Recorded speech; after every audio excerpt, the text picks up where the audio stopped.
Hola, mi nombre es Nicolás Weiner, soy profesor de la Facultad de Derecho de Filosofía del Derecho. Este video está dirigido a estudiantes de la Facultad de Derecho y el tema particular que vamos a tratar ahora es Kelsen y el positivismo. Algunas aclaraciones previas. Es un tema que se da normalmente en todas las comisiones de todas las cátedras de Teoría General del Derecho. Este video es solo una ayuda, digamos, aunque se pueda comprender lo que vamos a tratar acá. Siempre es imprescindible para ustedes leer el programa de la cátedra en la que estén, leer los textos y prestar atención a las clases. Seguramente va a haber algunos temas o algunos datos que yo no voy a mencionar y seguramente va a haber algunas cosas que ustedes tal vez comprendan y que no estén mencionadas en su curso. Es solo un complemento. Lo más importante es que estudien de su curso. Es fundamental tener en cuenta el contexto en cualquier tema que uno estudie.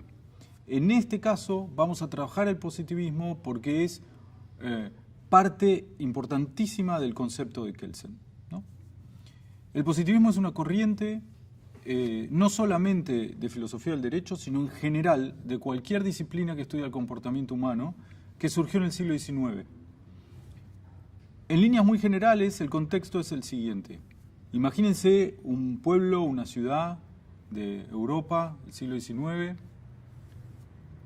La gente no solía irse de su pueblo, la gente solía vivir en su lugar y no solían trasladarse a otro lado porque tenían que ir en carruaje o ir a caballo o ir caminando o ir...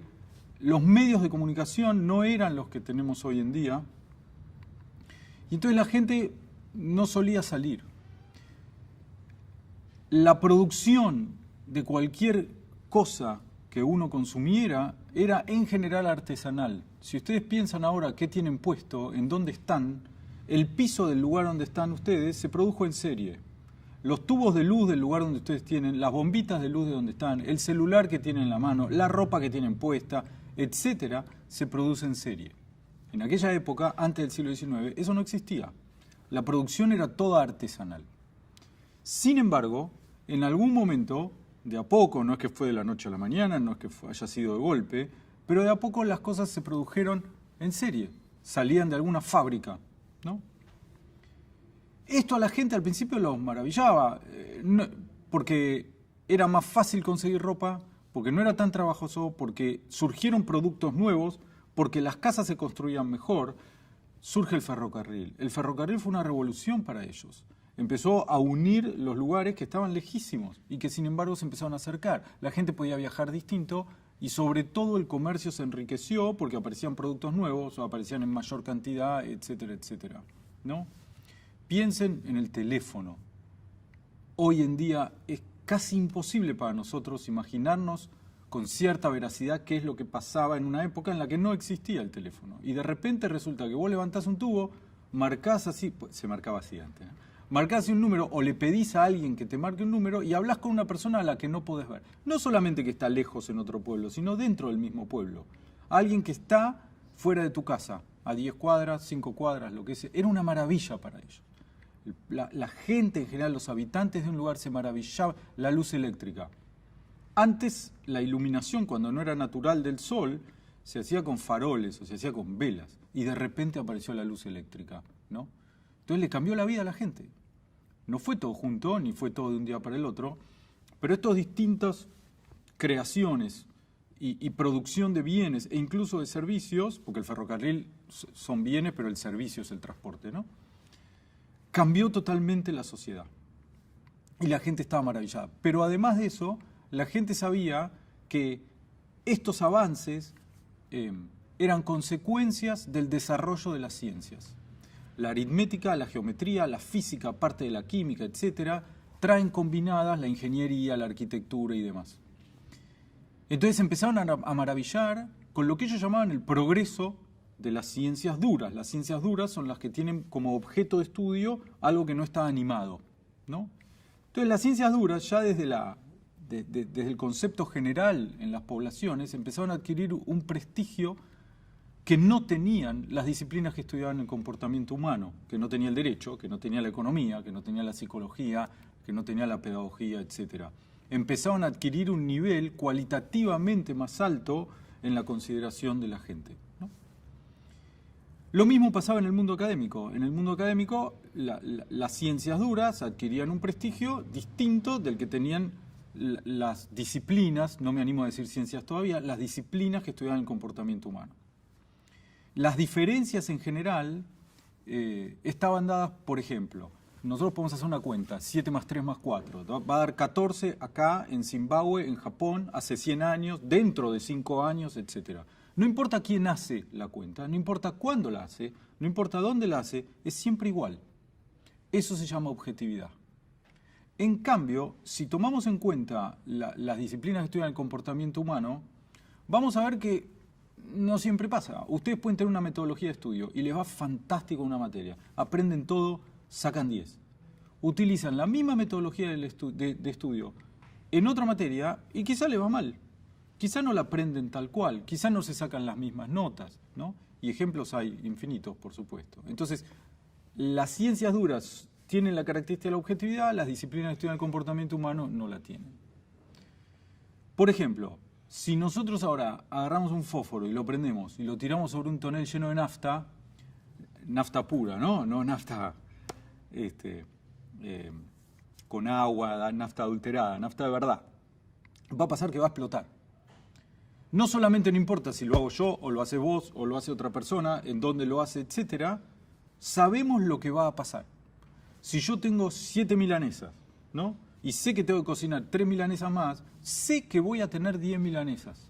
Si yo tengo un triángulo y se me ocurre sumar los ángulos interiores, sé que va a sumar 180 grados. En las ciencias duras, yo sé lo que va a pasar en el futuro. Lo sé 100% seguro. A esto se llama predicción. Aparte de la objetividad, las ciencias duras tienen la característica de la predicción. Las disciplinas que estudian el comportamiento humano, no. Yo puedo más o menos suponer lo que va a pasar si yo modifico alguna variable del comportamiento económico de la gente, pero no puedo garantizar que pase, ¿no? Yo puedo más o menos saber qué va a pasar con el comportamiento de una persona si yo actúo de una manera, ¿no? Pero no estoy seguro. Uno dice, ¿qué pasa si agarrás e insultás a alguien? Y se va a enojar y te va a dar un trompazo o te va a insultar encima, pero no sabés.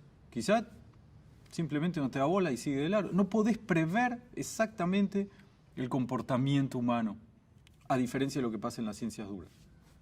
Otra característica es que, por ejemplo, en el ejemplo que puse de los ángulos interiores del triángulo, si yo ya sé que la suma de los ángulos interiores de un triángulo da 180, después, cuando yo quiero trabajar con la suma de los ángulos interiores, no necesito hacer todo, no necesito ir para atrás para ver qué pasa si sumo los ángulos interiores, etc. Es un dato que yo ya tengo, ¿no?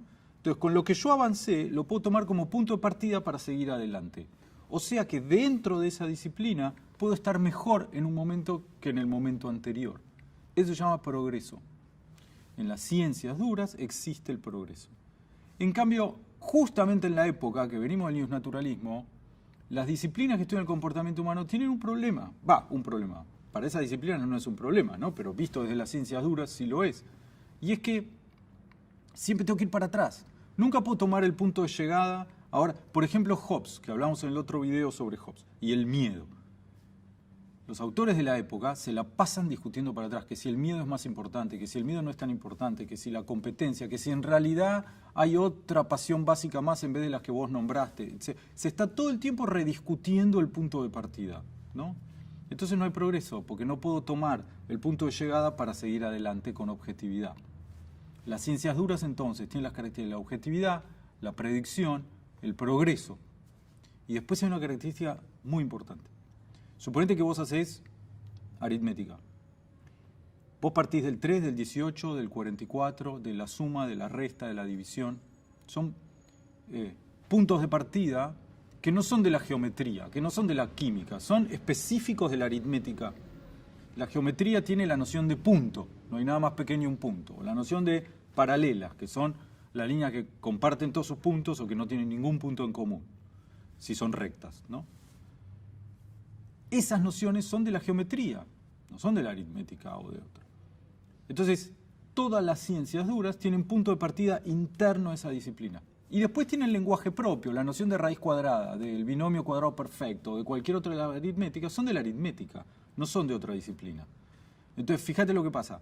Si el punto de partida es interno y el lenguaje es propio, acá tengo una disciplina. Si el punto de partida es interno y el lenguaje es propio, acá no se tocan entre sí. Están perfectamente bien separadas las distintas ciencias duras, perdón. En cambio, en las disciplinas que estudian el comportamiento humano, partimos de, por ejemplo, el esfuerzo por perseverar en la propia existencia, ¿no? En nuestro caso, para analizar el derecho en el ius naturalem. Pero el tipo que hace economía también parte del esfuerzo por perseverar en la propia. Si yo hago historia del arte, también parto del esfuerzo por perseverar en la propia existencia. O sea que ya de entrada hay un problema, porque comparten los puntos de partida en algunos casos. Y también en algunos casos comparten alguna terminología. Entonces se superponen. El análisis de cada disciplina en el comportamiento humano es complejo en ese sentido. Son difíciles de separar.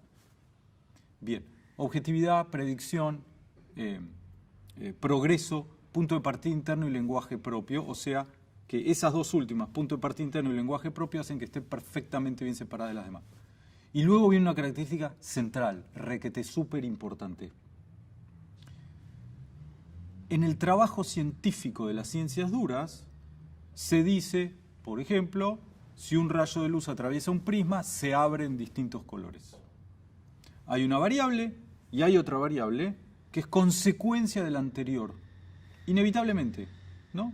Los metales se expanden con el calor. Vos le aplicás algo a una variable, se genera otra. Sí o sí, si yo tiro el fósforo, como dijimos algo, en el tanque de nafta, va a explotar. No hay posibilidad de que no explote, no hay posibilidad de que pase otra cosa. Sí o sí, dada una variable, se va a dar. Esa relación se llama de necesidad. Que sí o sí, si yo sumo 3 más 4, me va a dar 7. Y me va a dar 7 en cualquier lado que lo haga, ¿no? La forma que tiene la ciencia dura de explicar esto se llama ley, no por nada en el derecho también, ¿no? Se llama ley. Y en la ley, la relación entre un grupo de variables y otro, o sea, la causa y la consecuencia, justamente es una relación de necesidad y se llama causalidad. En el conocimiento científico, los principios que explican las cosas se llaman causalidad. En el comportamiento humano esto no necesariamente es así. Yo puedo decir, bueno, pasó una cosa y en función de esto pasó otra, pero no necesariamente va a ser así, ¿no? Es complejo eso y lo vamos a ver un poquito mejor ahora cuando hablemos de Kelsen. En principio sucede, desde el punto de vista académico entonces, que hay diferencias claras entre las ciencias duras y las disciplinas que estudian el comportamiento humano. Esas diferencias, sumado al prestigio que estaban teniendo las ciencias duras, generó que un señor, que estaba re loco, estaba loco de verdad, pero que era muy inteligente, que se llamaba Augusto Comte, creara una disciplina nueva. Comte vivió entre 1798 y 1857. Creó una disciplina nueva. Él dijo, no se bancaba el prestigio de las ciencias duras frente a sus disciplinas, y dijo, yo tengo ahora como objetivo mostrar que las disciplinas que estudian el comportamiento humano tienen las mismas características que las ciencias duras. Voy a hacer el esfuerzo por mostrar que cuando estudio comportamiento humano en general, voy a encontrar objetividad, predicción, progreso, distinción. Voy a encontrar. Él creó una disciplina nueva que todo el mundo conoce, que se llama sociología, que junta todas las disciplinas, ¿no? Y entonces la sociología se diferencia de otras, etcétera, en el comportamiento humano de objetividad y demás. No es motivo de este video hablar de la sociología, simplemente lo quería mencionar. Y antes de entrar en Kelsen, quiero explicar un antecedente más o un motivo más por el cual se genera el positivismo, que en general no se estudia tanto cuando se ve a Comte, pero es fundamental. Foucault es un autor del siglo XX que escribió muchísimo, un genio. Entre otros textos escribió uno que se ve mucho en la facultad, que es La verdad y las formas jurídicas. Y ahí habla del panoptismo. Y él menciona como antecedente importante